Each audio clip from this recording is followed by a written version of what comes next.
In my channel topper accounting made easy. अभी previous lecture में हमने अकाउंट्स की जो बेसिक लैंग्वेज है, जो टर्मिनोलॉजी हम अकाउंट्स पढ़ाते समय यूज़ करते हैं, चाहे वो हमारी स्टूडेंट लाइफ में हो, चाहे हम प्रोफेशनल लाइफ में काम कर रहे हैं, तो उसमें कुछ बेसिक टर्म्स हमने सीखे थे, ठीक है, जो कि बहुत ही इंपॉर्टेंट थे। तो आज उसी की कंटिन्यूएशन में कुछ और बेसिक वर्ड्स या बेसिक टर्मिनोलॉजी जो अकाउंट्स में यूज होती है मैं आपके सामने लेकर आया हूँ। तो एक एक करके फिर हम पढ़ते हैं उन सबको। तो उसी सीक्वेंस के अंदर सबसे पहले हम लेते हैं रिसीट्स में। यानी रिसीट, जब भी क्या होता है हम किसी बिजनेस की बात करते हैं तो हमारे सामने आता है कि एक साल में हमारी रिसीट्स कितनी है। रिसीट्स का मतलब होता है amount received by the firm during a financial year. किसी भी एक फाइनेंशियल ईयर के अंदर, यहाँ पर मैं आपको फाइनेंशियल ईयर बता देता हूँ कि हमारे यहाँ पर जनरली अकाउंटिंग के अंदर अगर हम सिर्फ एकेडमिक की बात करें तो एकेडमिक में हमें जो भी क्वेश्चंस करने को मिलते हैं तो वहां पर हमारे जो फाइनेंशियल ईयर है जनरली दो तरह के हमको देखने को मिलते हैं। पहले कैलेंडर ईयर बेस्ड, जो कि 1 जनवरी से स्टार्ट होकर 31 दिसंबर तक होते हैं, और दूसरे as per government of India जो हमारा फाइनेंशियल ईयर है डिक्लेयर्ड, वो यानी जो आपका स्टार्ट होता है 1 अप्रैल से लेकर 31 मार्च तक। तो रिसीट का मतलब होता है कि amount received in a financial year. किसी भी एक फाइनेंशियल ईयर में टोटल पैसा आपको जितना मिलता है उसको हम उस बिजनेस की रिसीट बोलते हैं। तो रिसीट्स को हम बेसिकली दो पार्ट्स में क्लासिफाई करते हैं। सबसे पहले लेते हैं रेवेन्यू रिसीट्स और इसके बाद दूसरी आती है कैपिटल रिसीट। अब दोनों में डिफरेंस क्या है? देखिए, रेवेन्यू रिसीट्स का मतलब होता है कि किसी भी एक फाइनेंशियल ईयर में हमारी डे टू डे जो बिजनेस ऑपरेटिंग एक्टिविटी है, यानी जिसके लिए हम बिजनेस कर रहे हैं, उस वहां से जितनी भी रिसीट आएगी जो कि डे टू डे नेचर की होगी, रिकरिंग नेचर की होगी, यानी आपको हर बार मिलेगी, और साल में जिसकी ट्रांजेक्शन हमें बहुत सारी देखने को मिलती है, यानी ऐसी रिसीट जो रेवेन्यू बेस्ड रिसीट्स होती हैं, जो आपकी बिजनेस की ऑपरेटिंग एक्टिविटीज का पार्ट होती है, उसको हम नाम देते हैं किसका? रेवेन्यू रिसीट्स का। तो रेवेन्यू रिसीट्स का मतलब हम यहाँ पर ये बोल सकते हैं कि जो रेकरिंग नेचर की हो, जो बार बार मिल रही है। जैसे मान लीजिए कि कोई ट्रेडर है जिसका काम है गुड्स खरीदना और बेचना, या मैन्युफैक्चरर है जिसका काम है गुड्स मैन्युफैक्चर करके बेचना, तो उसको मिलने वाली रेवेन्यू रिसीट क्या होगी? जनरली वो सेल ऑफ गुड्स होगी। इसके अलावा मान लीजिए कि उस बिजनेसमैन ने अपने बिजनेस का कोई पोर्शन किसी को रेंट आउट पे दिया हुआ है, यानी जो उसका प्लेस जहां पर वो काम कर रहा है बिल्डिंग में, उसका कोई पोर्शन उसने अगर रेंट आउट किया हुआ है, तो रेंटल इनकम जो मिलने वाली रिसीट है वो भी रेवेन्यू रिसीट है। उसका कारण ये है कि वो भी उसकी जो बिजनेस ऑपरेटिंग एक्टिविटीज का ही पार्ट है।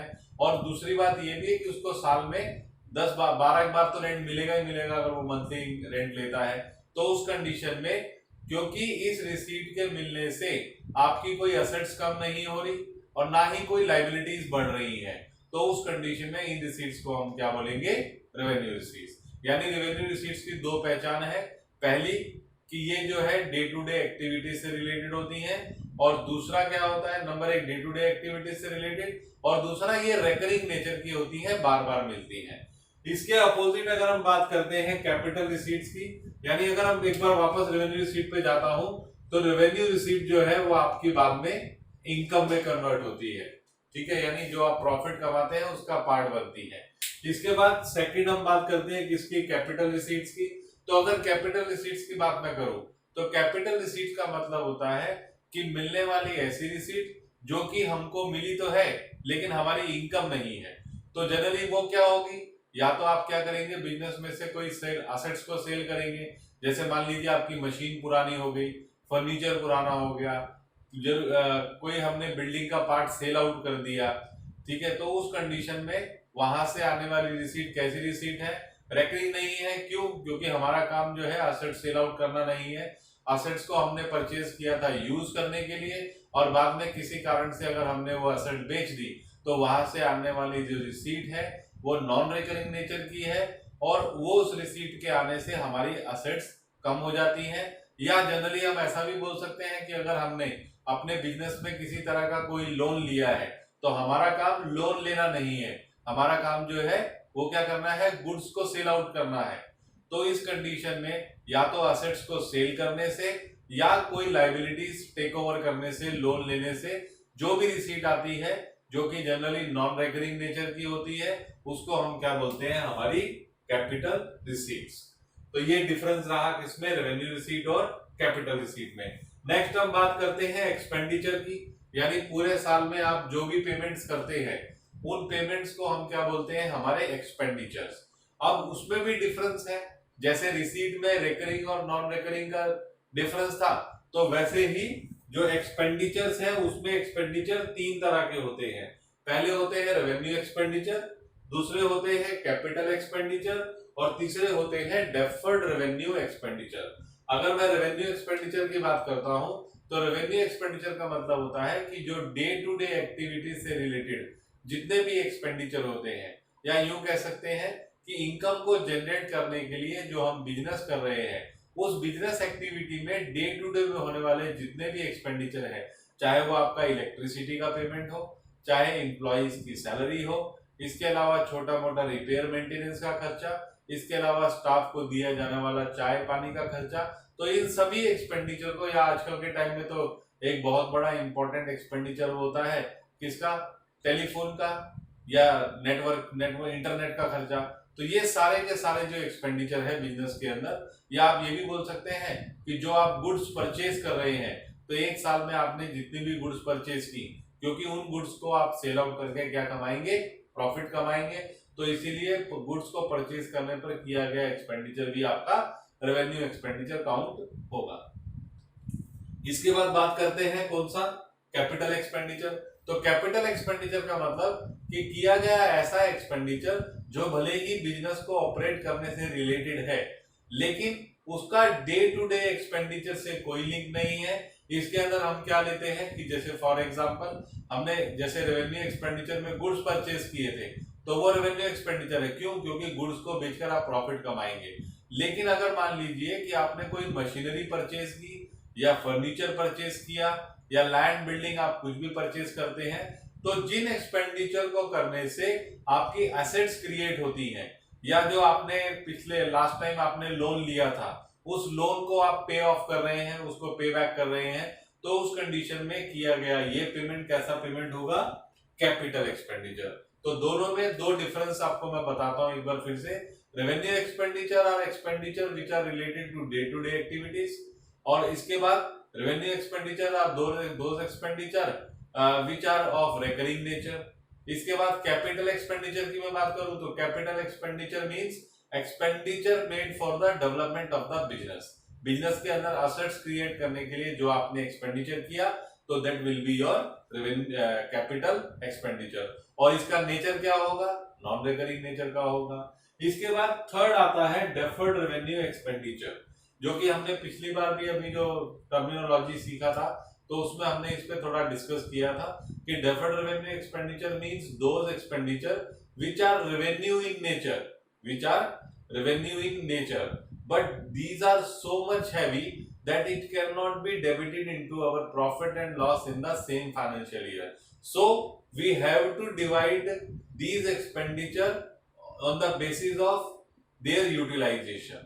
जैसे मैंने आपको बताया था कि एडवर्टाइजमेंट पे बहुत हम हैवी एक्सपेंडिचर कर देते हैं, तो जो हमने हैवी एक्सपेंडिचर किया एडवर्टाइजमेंट पर, उसका बेनिफिट हमको कई साल तक मिलता है। तो जब तक उसका हमको बेनिफिट मिलता जाता है, तब तक उस किए गए एक्सपेंडिचर को हम हर साल अपने जितना एक्सपेंडिचर उस साल से रिलेटेड रहा उसको P&L में डालते हैं, और बाकी as an assets balance sheet में दिखाया जाता है एज फिक्टिशियस एसेट्स। याद कीजिए फिक्टिशियस एसेट्स का जो लास्ट लेक्चर था उसमें हमने फिक्टिशियस में इसी एक्सपेंडिचर की बात की थी। इसके बाद नेक्स्ट आती है हमारी इनकम।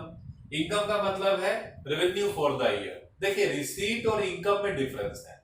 आपको देखने में लगता है कि जो रिसीट आ रही है वो इनकम है, बट यहां पर इनकम और रिसीट में बहुत बड़ा डिफरेंस होता है। रिसीट का मतलब है कि आपको पैसा मिल गया, भले ही वो पिछले साल का हो या हो सकता है आपको एडवांस भी मिल गया हो, लेकिन आपकी इनकम का मतलब होता है इनकम फॉर द ईयर, यानी कोई भी मिलने वाली ऐसी रिसीट जो कि उसी साल से रिलेटेड है जिस साल की हम अकाउंटिंग कर रहे हैं, तो उसको हम क्या नाम देंगे, इनकम का।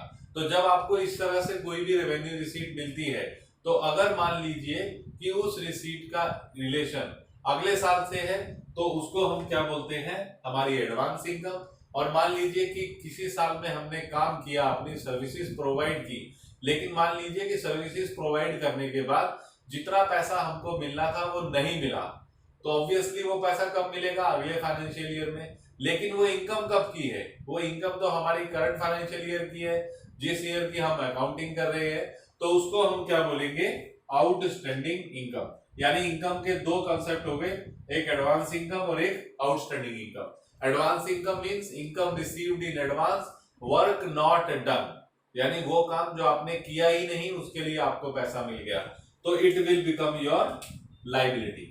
अगर आपको एडवांस में इनकम मिल जाती है तो ये आपकी लायबिलिटीज बन जाती है। और अगर मान लीजिए आपने अपनी सर्विसेज प्रोवाइड कर दी और उसके बाद भी आपको वो पैसा नहीं मिला, तो it will become your assets, क्योंकि आपने अर्न तो इस साल में किया है लेकिन मिलेगा भले ही कब, बाद में, लेकिन क्योंकि इसका रिलेशन करंट ईयर से है तो इसीलिए ये हमारी क्या बन जाएगी, एसेट्स। इसके बाद बात करते हैं किसकी, एक्सपेंडिचर की। एक्सपेंडिचर का मतलब होता है कॉस्ट टू जनरेट इनकम। इस इनकम को अर्न करने के लिए, यानी जो बिजनेस हम कर रहे हैं उसके अंदर हम जो भी डे टू डे एक्सपेंडिचर करते हैं उसको हम नाम देते हैं किसका, एक्सपेंसेस का। जैसे अभी यहाँ पर हमने देखा था कि revenue expenditure, capital expenditure, deferred revenue expenditure.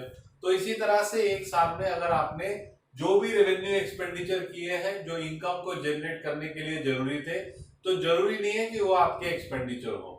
Expenditure वो होंगे जिसका फायदा आपको उस साल में मिलेगा। यानी आप क्या करते हैं, जब भी एक्सपेंडिचर करते हैं तो आप, जैसे फॉर एग्जांपल आपने गुड्स परचेज कर लिए, तो आपने जितने भी गुड्स परचेज किए, अगर सारे के सारे गुड्स उसी साल में एग्जॉस्ट हो जाएंगे, यानी उसी साल में आप कंज्यूम कर डालेंगे, उनको सेल आउट कर डालेंगे, तो उस कंडीशन में वो आपका एक्सपेंडिचर बन जाएगा, किस पर, परचेज पर। लेकिन मान लीजिए कि साल के एंड में कुछ आपका स्टॉक बच जाता है, तो आप क्या करेंगे, उस स्टॉक को एसेट्स दिखाएंगे। क्यों, क्योंकि वो जो एक्सपेंसेस हैं, वो जो गुड्स आपने परचेज किए उस साल में आप उसको एग्जॉस्ट कर ही नहीं पाए। यानी एक्सपेंडिचर का मतलब है कि रेवेन्यू जनरेट करने के लिए एक साल में आपने जितने भी एक्सपेंडिचर किए, जिनका सर्विसेज आपको उस साल में, जिसका बेनिफिट आपको उस साल में मिल गया, तो उसको हम नाम देते हैं किसका, एक्सपेंडिचर का। तो लाइक इनकम, जैसे हमने इनकम के बारे में बात की थी कि आपको एडवांस इनकम मिलती है या आप कुछ इनकम आउटस्टैंडिंग रह जाती है, तो उसी तरह से समटाइम एक्सपेंडिचर में भी ऐसा होता है कि आपने क्या किया, किसी का कुछ सर्विसेज तो अवेल कर ली, आपने क्या किया, गुड्स परचेज कर ली, उसकी पेमेंट ही नहीं की, तो उस कंडीशन में, या सर्विसेज अवेल कर ली और उसके बदले में आपने पैसा दिया ही नहीं। जैसे आपने एम्प्लॉय से काम करवा लिया लेकिन उस महीने की आपने सैलरी नहीं दी, तो जब आप उस मंथ की अकाउंटिंग करेंगे तो क्योंकि आप सर्विसेज तो अवेल कर चुके हैं उसकी, but you have not made any payment for that, तो it means it will be your outstanding expenses. और जितना भी आउटस्टैंडिंग एक्सपेंसेस रहते हैं वो हमारी लायबिलिटीज बन जाते हैं। क्यों, क्योंकि हम सर्विसेज ले चुके हैं बट हमने उसके लिए पे ऑफ नहीं किया। इसी तरह से अगर मान लीजिए आपने किसी की सर्विसेज ली ही नहीं और आपने उसको एडवांस में ही सैलरी दे दी, तो उस कंडीशन में क्या होगा कि मान लीजिए कल को अगर बंदा काम नहीं करता हमारे पास, वो आदमी हमारा बिजनेस छोड़ के जा रहा है, तो हम उसको क्या बोलेंगे कि भाई अपना जो सैलरी हमने आपको एडवांस दी थी वो हमको क्या कीजिए, आप वापस कर दीजिए।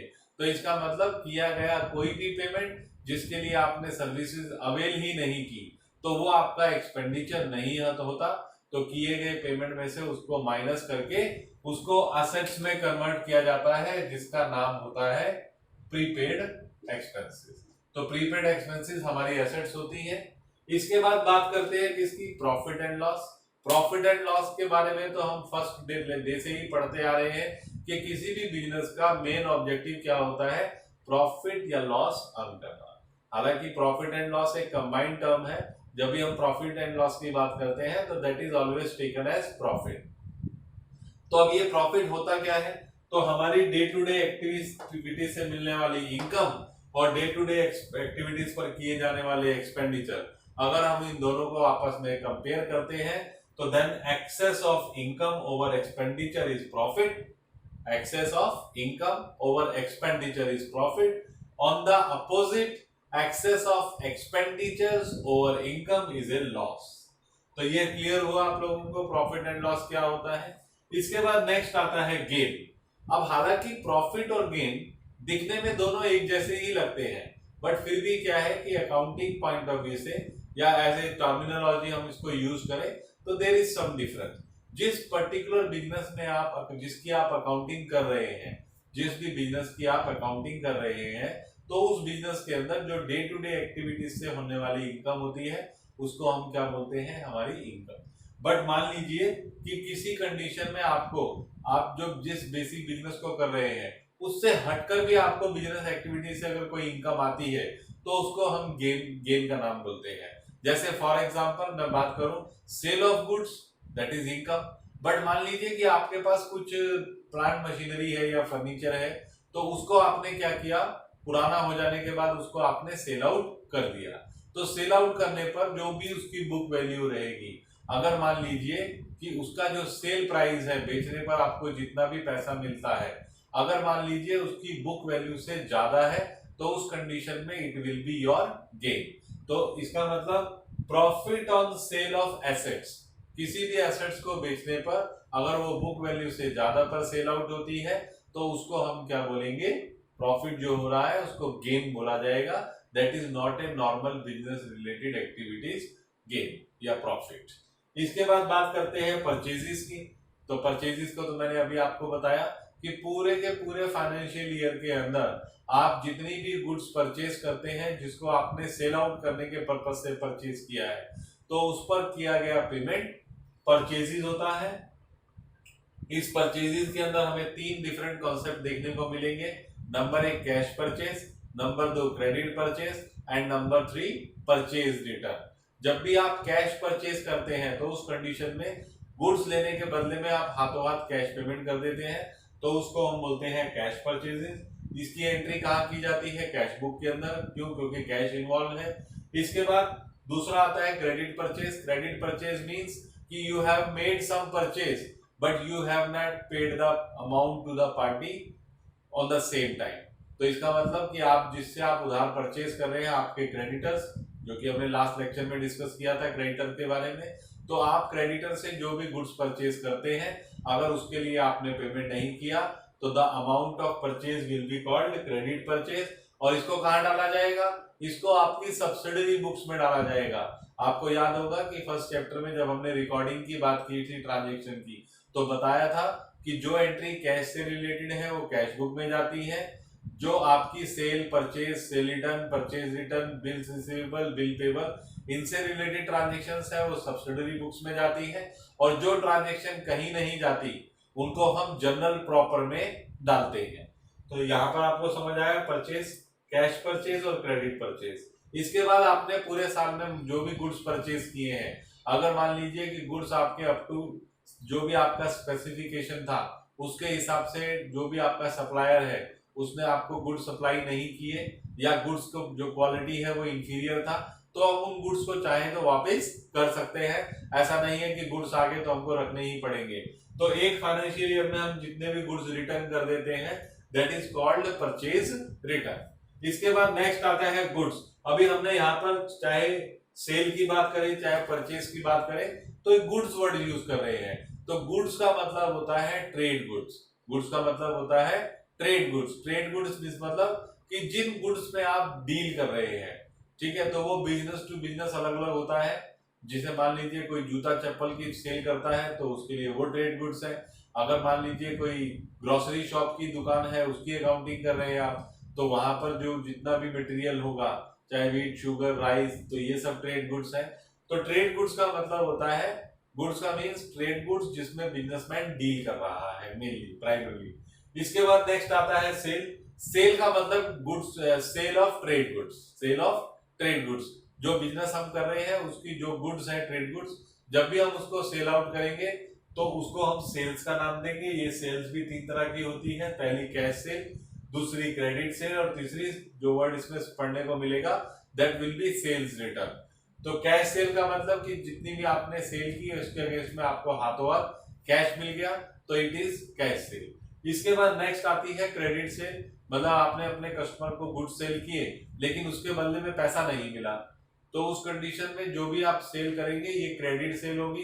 तो जैसे परचेज के अंदर था तो सेम डे में कैश सेल जो होगी उसको कैश बुक में एंटर किया जाएगा और जो क्रेडिट सेल होगी उसको सब्सिडरी बुक्स में रिकॉर्ड किया जाएगा।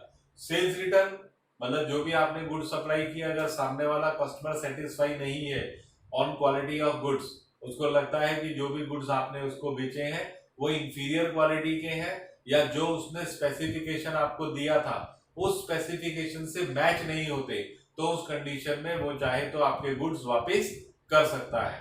तो जितने भी गुड्स आपके इस तरह से वापस होते हैं उसको हम सेल्स रिटर्न बोलते हैं। सेल्स रिटर्न सेल में से माइनस किए जाते हैं और किसी भी एक फाइनेंशियल ईयर में आपके सेल्स रिटर्न सेल से ज्यादा नहीं हो सकते। सेल हमेशा ज्यादा होगी और सेल रिटर्न हमेशा कम होगी। इसके बाद नेक्स्ट आता है बिल रिसीवेबल।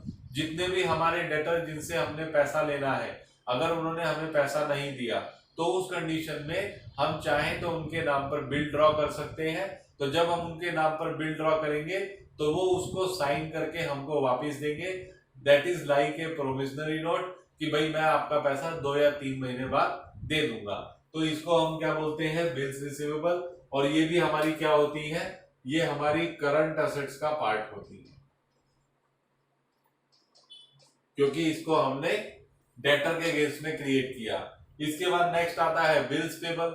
जिस तरह से हम अपने कस्टमर्स के नाम पर बिल ड्रॉ करते हैं और उनसे साइन करके वापस ले लेते हैं, तो इसी तरह से मान लीजिए कि हमने किसी का पैसा देना है तो उस कंडीशन में वो आदमी चाहे तो वो भी हमारे नाम पर बिल ड्रॉ कर सकता है। तो उस कंडीशन में हम क्या करेंगे, उसके बिल को साइन करके वापस दे देंगे, तो that will become our liability. तो उस कंडीशन में उसको नाम देते हैं हम किसका, बिल्स पेबल। बिल्स पेबल का मतलब जितने बिल हमने एक्सेप्ट कर रखे हैं कि इसका पैसा हम एक पर्टिकुलर 2-3 महीने के टाइम के बाद आपको देंगे, तो उस कंडीशन में ये आपकी क्या बन जाती है, ये आपकी बन जाएगी करंट लायबिलिटीज। यानी आपको जो भी बिल्स पेबल होंगे उनको करंट लायबिलिटीज में दिखाना है। इसके बाद नेक्स्ट आता है डिस्काउंट। डिस्काउंट से तो आप भली भांति परिचित होंगे। हर आदमी को जीवन में क्या चाहिए, जब भी कहीं पे भी जाते हैं तो पहला शब्द यही पूछते हैं, डिस्काउंट मिलेगा क्या। तो उस कंडीशन में जो भी बिजनेस के अंदर डिस्काउंट यानी रिबेट मिलती है, चाहे वो की गई पेमेंट के अगेंस्ट में हो, चाहे ये खरीदे गए गुड्स के अगेंस्ट में हो, तो उसको हम नाम देते हैं किसका, डिस्काउंट का। तो डिस्काउंट हमें मिलता भी है और डिस्काउंट हम देते भी हैं। तो इस डिस्काउंट को हम 2 पार्ट्स में डिवाइड करते हैं। पहला होता है कैश डिस्काउंट। कैश डिस्काउंट का मतलब होता है कि कैश पेमेंट लेते समय और कैश पेमेंट देते समय जो भी डिस्काउंट दिया और दिया जाता है उसको हम डिस्काउंट बोलेंगे। अगर डिस्काउंट हम दे रहे हैं किसी को तो इट इज अवर एक्सपेंडिचर, और अगर हमें कहीं से मिल रहा है तो उस कंडीशन में it will be our income. Cash discount जो है it is against cash settlement of dues. It is against cash settlement of dues. जैसे हमारे डेटर्स हैं उनसे हमने पैसा लेना है, तो उस कंडीशन में अगर वो हमारा पैसा प्रॉम्प्ट दे देते हैं तो हम उनको कुछ डिस्काउंट दे देते हैं। उसी तरह से हमने अगर किसी का पैसा देना है तो उस कंडीशन में वो अगर हमें डिस्काउंट अलाउ करता है तो हम उसको प्रॉम्प्टली पेमेंट कर देते हैं। तो दिस इज कैश डिस्काउंट। इसके बाद नेक्स्ट आता है ट्रेड डिस्काउंट। ये थोड़ा सा डिफरेंट है। ट्रेड डिस्काउंट का जो कंसेप्ट है वो बिल्कुल अलग है, क्योंकि कैश डिस्काउंट को बुक्स में रिकॉर्ड किया जाता है लेकिन ट्रेड डिस्काउंट कहीं बुक्स में रिकॉर्ड नहीं होता। जब भी आप गुड्स परचेज करते हैं या सेल करते हैं तो बिलिंग के समय जो डिस्काउंट दिया जाता है, बिलिंग के समय before imposing of taxes, taxes लगाने से पहले क्या होता है कि जितने भी ट्रेडर होते हैं वो अपनी गुडविल क्रिएट करने के लिए जो भी हमारे बायर्स होते हैं उन लोगों को हम बिल के ऊपर डिस्काउंट दे देते हैं कि भाई ये हमारे बिजनेस का ट्रेड है कि हम अपनी गुड्स के ऊपर 10% डिस्काउंट देते ही हैं। जैसे आप कई दुकानों पे जाते होंगे तो देखते होंगे कि वहां लिखा होता है कि 10% डिस्काउंट एप्लीकेबल, 10% डिस्काउंट एप्लीकेबल। तो उस कंडीशन में वो जो डिस्काउंट है वो बिलिंग में से ही माइनस हो जाता है। बिलिंग में से माइनस करने के बाद उस एंट्रीज को रिकॉर्ड किया जाता है। तो उस डिस्काउंट को हम किसका नाम देते हैं, ट्रेड डिस्काउंट का। तो इसको आपने कहीं रिकॉर्ड नहीं करना, ये सेल और परचेज के समय बिल में से ही माइनस होता है। इसको माइनस करने के बाद ही सेल परचेज की एंट्रीज को रिकॉर्ड किया जाता है। इसके बाद नेक्स्ट आता है बैड डेब्ट। बैड डेब्ट का मतलब होता है जो अमाउंट इररिकवरेबल हो, जो अमाउंट इररिकवरेबल हो। अगर मान लीजिए कि किसी को हमने कुछ गुड्स सेल आउट किए तो उसके बदले में वो हमारा क्या बन गया, डेटर्स, और हमने उससे पैसा मांगा तो उसने क्या किया, मना कर दिया, दिया ही नहीं हमारा पैसा। बहुत कोशिश करने के बाद भी वो नहीं दे पाया, या किसी रीजन से मान लीजिए वो इंसॉल्वेंट हो गया, अपनी लाइबिलिटीज को पे ही नहीं कर पा रहा, उसका दिवाला निकल गया, या बैंकरप्सी बोलते हैं जिसको, कि बैंकरप्ट हो गया। तो उस कंडीशन में अब जो भी हमारा पैसा मर जाएगा उसको हम क्या बोलेंगे, बैड डेट। तो it is a loss and it is always shown as an expenditure in the books of account. इसके बाद बात करते हैं वाउचर्स की। वाउचर्स का मतलब होता है कि देखिए पहले चैप्टर में हमने वो पढ़ा था qualitative character of accounting information, तो उसमें हमने ये पढ़ा था कि जो भी अकाउंटिंग इंफॉर्मेशन है that should be reliable. Reliable का मतलब है कि कोई भी अकाउंटिंग एंट्री जब रिकॉर्ड करेंगे तो वो अकाउंटिंग इंफॉर्मेशन सही है नहीं है, तो उसकी रिलायबिलिटी क्या होगी, उसकी रिलायबिलिटी ये होगी कि हर एक entry should be, all entries, जितनी भी आप बुक्स में एंट्रीज रिकॉर्ड करते हैं, it should be supported by some documents, जिसके बेस पर उस एंट्रीज को वेरीफाई किया जा सके कि आपने वो एंट्री बोगस एंट्री तो नहीं कर रखी, जेन्युइन एंट्री है या नहीं है।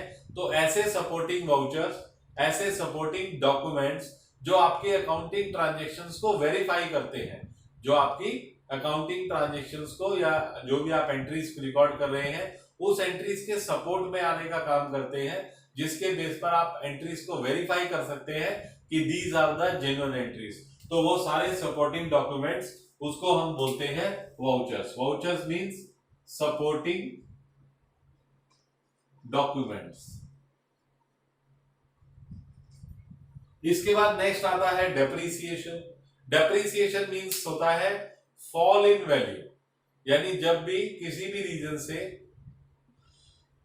अगर आपकी असेट्स की वैल्यू जो है डिक्रीज हो रही है, एक साल में जितना भी आपकी असेट्स की वैल्यू डिक्रीज होती है उसको हम क्या बोलते हैं, डेप्रिसिएशन। डेप्रिसिएशन के बहुत सारे रीजन होते हैं, इसका जब चैप्टर आएगा तो इसके बारे में हम लोग डिटेल में पढ़ेंगे, इसकी अकाउंटिंग कैसे होती है, क्या मेथड होते हैं, इसके ऊपर पूरा का पूरा एक कंप्रिहेंसिव चैप्टर है। बट अभी मैं आपको शॉर्ट में बता देता हूं कि depreciation means fall in value of assets, यानी कि किसी भी रीजन से हो सकता है। अब मान लीजिए कि आप उसको यूज कर रहे हैं तो ड्यू टू यूसेज उसकी जो भी नॉर्मल टेयर एंड वेयर होती है तो उसकी वजह से वैल्यू कम हो सकती है आपकी एसेट्स की। उसके अलावा आपने उसको यूज नहीं भी किया तो जैसे जैसे टाइम बीतता जाएगा वैसे वैसे क्या होगा, उसकी एसेट्स की वैल्यू धीरे धीरे डिक्रीज होती है। और सम टाइम एक बहुत बड़ा रीजन ये भी रहता है कि आप जो भी मशीनरी को यूज कर रहे हैं, जो भी एसेट्स को आप यूज कर रहे हैं, मान लीजिए कि मार्केट में उसका कोई सब्स्टिट्यूट आ जाता है, अच्छी टेक्नोलॉजी की मशीन आ जाती है, तो उस कंडीशन में क्या होता है कि हम उस मशीन को रिप्लेस करके नई मशीन परचेज कर लेते हैं। तो due to change in technology हमारे एसेट्स की वैल्यू क्या होती है, डिक्रीज हो जाती है। तो इसको हम नाम देते हैं किसका, डेप्रिसिएशन का। डेप्रिसिएशन जनरली किस पर लगाया जाता है, जो फिक्स्ड एसेट्स होती हैं, यानी जो आपकी टेंजिबल एसेट्स होती हैं जिनका फिजिकल एग्जिस्टेंस होता है, तो उन्हीं एसेट्स पे लगाया जाता है। इसके बाद लास्ट में एक नेक्स्ट टर्म आता है दैट इज बैलेंस शीट। अब बैलेंस शीट के बारे में तो आपने स्टार्टिंग में भी थोड़ा सा मेरे मुंह से सुना होगा कि किसी भी फर्म की बेसिक ऑब्जेक्टिव क्या होता है अकाउंटिंग का, उस फर्म की फाइनेंशियल पोजीशन को असेस करना। फाइनेंशियल पोजीशन को असेस करने का मतलब होता है कि उसकी कितनी एसेट्स हैं और कितनी लायबिलिटीज हैं। तो उसी को हम क्या बोलते हैं, उसी को बोलते हैं फाइनेंशियल स्टेटमेंट्स, यानी जो बिजनेस की फाइनेंशियल पोजीशन को आपके बारे में, उसके बारे में बताए। इसके बाद नेक्स्ट आता है वर्ड क्रेडिट एंड डेबिट। ये भी आपको एक ऐसा वर्ड है जो आपको लाइफ टू लाइफ सुनना पड़ेगा कि इसको क्रेडिट दे दो, इसको डेबिट दे दो। तो क्रेडिट और डेबिट के बारे में अभी हम ना डिटेल में जाते हुए, क्रेडिट का मतलब आप सिंपल मीनिंग मान सकते हैं कि जो भी चीज पेबल है, जो भी चीज पेबल है उसको हम बोलते हैं क्रेडिट, और जो भी चीज रिसीवेबल है, जो चीज मिलने वाली है, उसको बोलते हैं डेबिट। इसके बाद नेक्स्ट वाउचर हम पढ़ चुके हैं, वाउचर्स हम पढ़ चुके हैं। नेक्स्ट आता है इंसॉल्वेंसी। इंसॉल्वेंसी के बारे में अभी मैंने आपको बताया कि बैड डेट से रिलेटेड है। अगर कोई पर्सन अपनी बिजनेस करते दौरान उसकी असेट्स जो है उसकी लाइबिलिटीज से कम रह जाती है, यानी लाइबिलिटीज इतनी ज्यादा हो गई कि सारी एसेट्स को बेचकर भी वो अपनी लाइबिलिटीज को पे ऑफ नहीं कर सकता, तो that state of condition is called insolvency या बैंकरप्सी बोलते हैं इसको। इसके बाद नेक्स्ट आता है लास्ट और सबसे इंपॉर्टेंट एंटिटी। एंटिटी का मतलब क्या होता है कि कोई भी इकोनॉमिक यूनिट जो कि आप परफॉर्मेंस करती है बिजनेस एक्टिविटीज को, किसके लिए, इनकम अर्न करने के लिए। यानी हर एक बिजनेस, हर एक अकाउंटिंग फर्म अपने आप में एक एंटिटी होती है।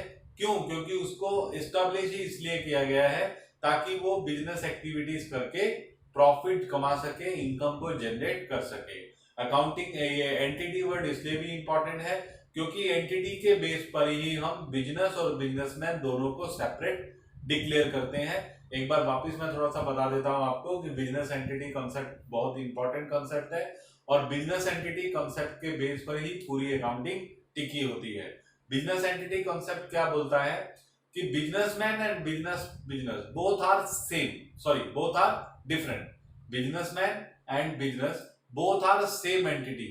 For businessman business is an investment जहां पर उसने अपना पैसा लगा रखा है, और for businessman is a liabilities जिसने उसको पैसा दिया है, उसको एक एंटिटी दी है कि आप काम करो और जो भी प्रॉफिट है वो कमाकर आप मुझे दो। तो इसीलिए बिजनेसमैन की जितनी भी कैपिटल होती है या बिजनेस के अंदर जितने भी प्रॉफिट्स अर्न होते हैं उन सबको हम बिजनेस की लाइबिलिटीज मानते हुए, इंटरनल लाइबिलिटीज मानते हुए हमेशा बिजनेस की मैन की जो भी कैपिटल होती है उसको सेफगार्ड करते हैं और जो भी प्रॉफिट कमाते हैं वो कमाकर किसको दे देते हैं, बिजनेसमैन को। तो यहाँ पर आकर हमारा बेसिक जितनी भी टर्मिनोलॉजी है, हालांकि आगे भी बहुत सारे वर्ड्स हमको नए आने को मिलेंगे जिनको हम चैप्टर बाय चैप्टर जैसे जैसे वो चैप्टर में आते जाएंगे वैसे वैसे उनको हम पढ़ते जाएंगे।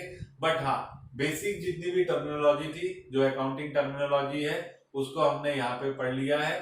तो आप सभी जो है इसके नोट्स बना सकते हैं ताकि जब अभी आपके पास मान लीजिए कि बुक्स अवेलेबल नहीं है आजकल के दिनों में, तो उस कंडीशन में आप नोट्स बनाकर इनकी स्टडीज कर सकते हैं और इसको थोड़ा थोड़ा पढ़ने की आदत डालेंगे तो थोड़े दिन में ये आपके दिमाग में प्रिंट हो जाएंगे और जब भी हम किसी टर्मिनोलॉजी की बात करेंगे तो आपको पहले से ही उसका मीनिंग क्लियर होगा।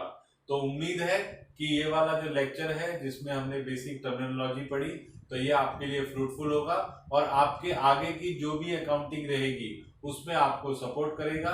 तो मिलते हैं फिर अगले लेक्चर में। आपके लिए अभी बिल्कुल नया और अच्छा टॉपिक स्टार्ट करने वाले हैं, तो उस कंडीशन में आप इंतजार कीजिए अगले वीडियो का, जिसमें हम लोग सीखेंगे अकाउंटिंग के बारे में। जो क्रेडिट और डेबिट के बारे में मैंने बात की कि क्रेडिट डेबिट कैसे करते हैं, जर्नल एंट्रीज कैसे बनाते हैं और अकाउंटिंग ट्रांजेक्शन को कैसे रिकॉर्ड करते हैं। तो आप मेरे चैनल को वापस एक बार आपसे रिक्वेस्ट करता हूं, सब्सक्राइब कीजिए, लाइक कीजिए, शेयर कीजिए, ठीक है, और मेरे साथ में जुड़े रहिए। थैंक यू, धन्यवाद।